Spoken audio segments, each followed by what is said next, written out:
Memento mori. Look behind. Remember thou art mortal. Remember you must die. Has Minecraft forgotten how to die? Minecraft has existed for over a decade, and it has been updated countless times. Features have been released, re-released, and then replaced altogether. This cubic ship of Theseus is understandably intimidating to players returning after a long hiatus, their memories of the game they left behind incongruent with what they now find themselves in. Like returning home after a journey, only to find all your belongings moved an inch to the left. This unsettling and uncanny feeling is deeply rooted to Minecraft's childhood importance to so many of us born in the late 90s and early 2000s. A bitter nostalgia tied to this game like no other. This may be why the changes to the game feel so personal, so upsetting and controversial, because they upset the very things we associate with our childhood. But it's not just the game that's changed.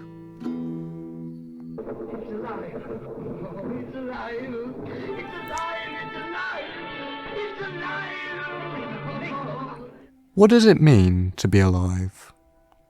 Humans have spent eternity trying to answer this question. A biologist may say that it is to respire, to produce waste, to sense the environment, and to grow. A theist may say that it is to have a soul, to have the free will to change, and to make choices.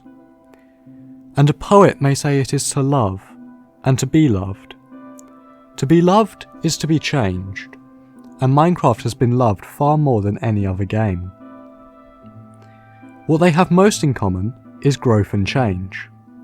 It is undeniable that Minecraft has changed, but so have you. We are not the same kids that stayed up late on summer holidays, building cities with our friends, fighting for our lives in mineshafts, panic closing the game after a creeper hiss. And we never will be again. Minecraft is not the same sandbox it once was. Whilst we were growing up, so too was the game we once loved. The barren void became a twisting alien forest. Dark caverns became glittering oases and forgotten cities. A burning hellscape became an ecosystem of its own. For those of us who stayed, these changes came naturally. A gradual evolution, features added one by one. But for those who left, they returned to something uncomfortably far from familiarity. Their home, with all their belongings moved an inch to the left. Like meeting an old school friend after years have gone by, time has stripped away all you had in common. You find nothing to say to them, so you move on with your lives.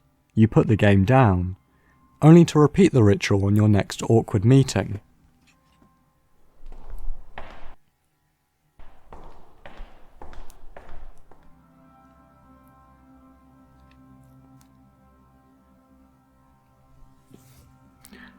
We sat down, and for some moments, while he spoke not, I gazed upon him with a feeling half of pity, half of awe. Surely, man had never been so terribly altered in so brief a period as had Roderick Usher.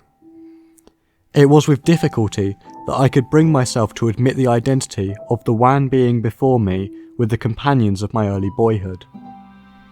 Yet all things that live must remember to die.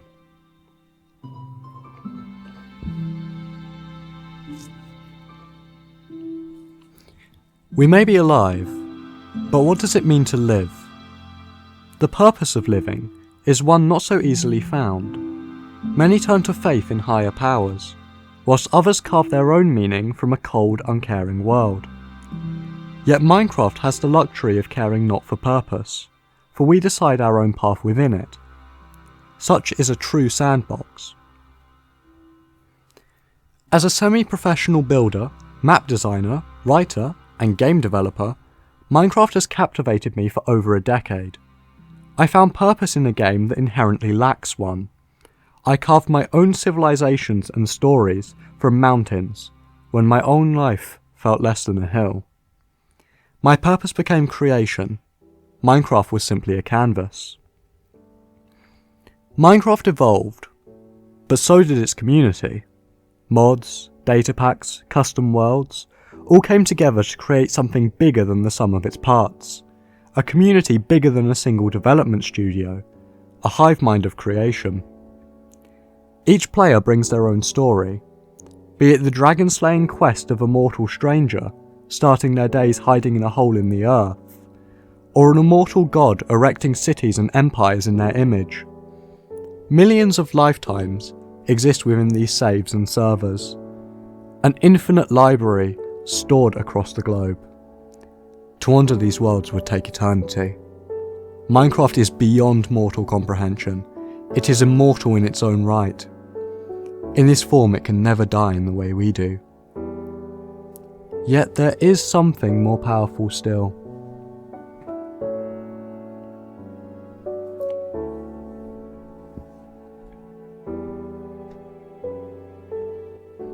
I am Ozymandias, King of Kings.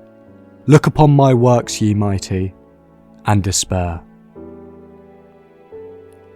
Minecraft, for all its evolution, for all its community, for all its immortal spread, is still a piece of software. This software has a developer, a legal rights holder, and a corporate incentive. Mojang, and by extension Microsoft, own the rights to the game, and therefore steer its course. This has become more apparent than ever in recent years, for both good and bad reasons. The good is often overlooked. Minecraft is accessible, easily downloaded and played, well known and marketed. The annual mob votes, for all their controversy and often disappointments, are a way for the community to engage with the game's development. The majority of players don't mod the game. Most stick to the vanilla features of the latest game version. These votes let the average player choose their own experience, and help the game to stay relevant in the public eye. They are a lifeline for a decades-old game in a fast-paced market. Yet this is just the tip of the iceberg of Mojang's influence. The past year has marked a steep decline in players' trust of Mojang and Microsoft, and growing fears for the game's future. Most are aware of the chat report features, marking an increase in control over players' individual experience, a way of making the game kid-friendly despite the aging of the kids who fell in love with it so long ago. It seems like a way of pushing away the veteran players, who are enamoured with the game's freedom.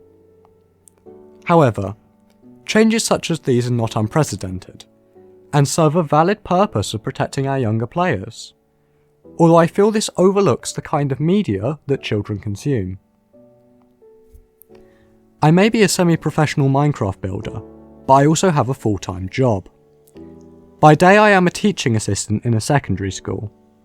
My interactions with children, even as young as 11, show me that swear words and anarchy servers are the least of our worries.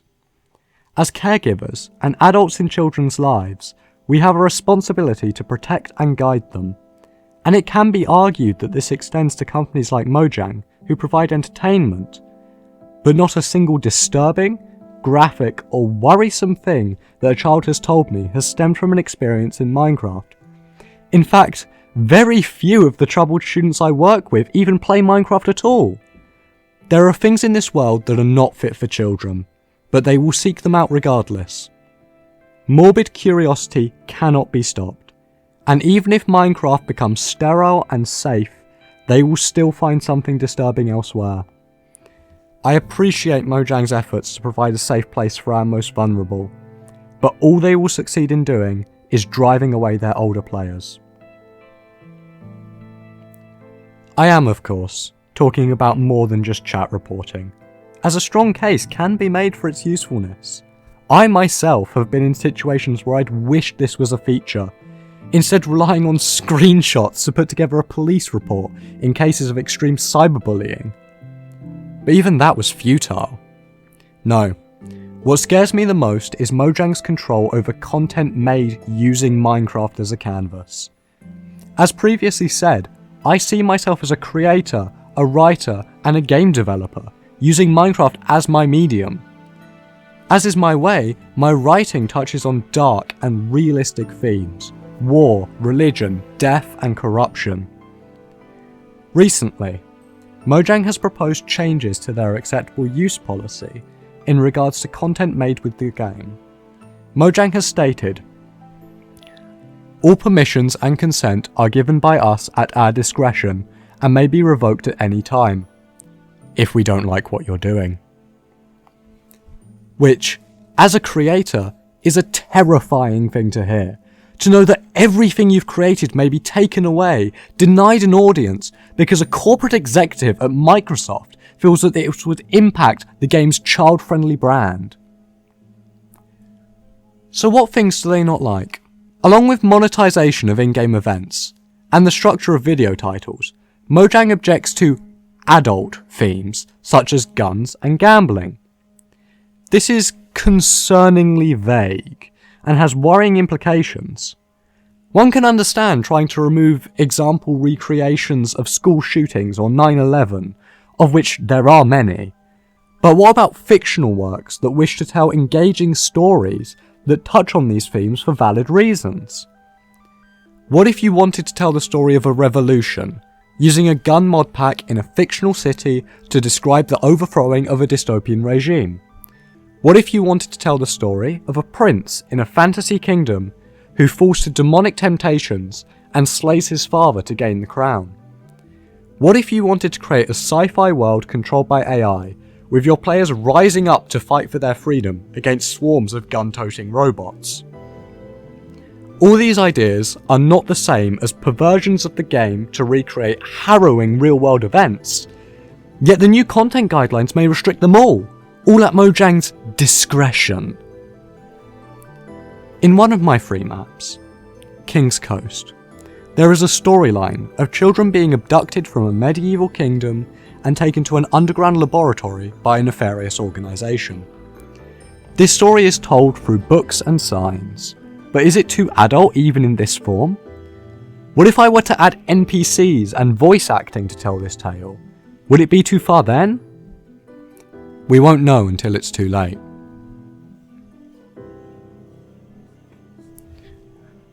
Nothing besides remains, round the decay of that colossal wreck. Boundless and bare, the lone and level sands stretch far away. Without the creative freedom of storytelling in Minecraft, we lose one of the game's greatest strengths. It ceases to be a sandbox, and instead becomes a scripted journey like many other games. If I wanted a fantasy tale about resource gathering and slaying dragons, I would play something like Skyrim. Games like this have their own merits and are incredibly enjoyable, but I couldn't play them for 10 years straight without getting bored, in the way I have Minecraft. This level of control will undoubtedly kill Minecraft as we know it, yet creativity itself is not so easily stunted. Minecraft is infinite not because it is procedurally generated, but because millions of minds are unchained in what they can create. The cosmic library of save files will not cease to exist. It is immortal not because it is software, but because it captures the very spirit of human creativity. When games die, when they're no longer for sale, no longer supported by launchers or server hosts, they don't cease to exist. The graveyard of old games is far from quiet. Abandonware is a way of emulating old games that have lost their developers and their support. Classic titles like Silent Hill fall under this title, able to be played only by those willing to breathe life into their scattered raw files. Software never truly dies, it just waits to be remembered. It is important to say that I do not condone the use of cracked clients. All the while Minecraft is available to buy, and pirated versions of the game will never be able to participate in any of the events I co-run. But if Minecraft as we know it does die, I am certain it will fall into the abandonware category. This game about breaking and placing blocks will always exist, and so too will creativity. It does not matter in the end what Mojang does or doesn't do. Minecraft may have been created by them, but it was made by us. It is a living, breathing entity, a hive mind of creation and passion based all over the world. It lives, but it will never die. Not truly. It may have been made as a kid's game, but we are the kids who grew up. Minecraft is all of us. To be loved is to be changed, and Minecraft has loved us well. So has Minecraft forgotten how to die, or has it simply learned to live?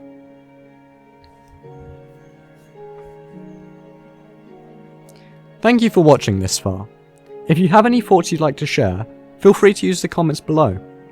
This video was very different from my usual content, so please let me know if you'd like to see more of it. I've wanted to try video essays for a long time, so your feedback is greatly appreciated. If you did enjoy it, then please subscribe. I have plans for much more content in the future. If you'd like to support me, then the link to my Patreon is down below. I post downloads to my maps there, and would greatly appreciate your support. There is much more content on the way. Going off script a little bit here, I have one video as I speak, ready to go, just waiting for another channel to upload related content.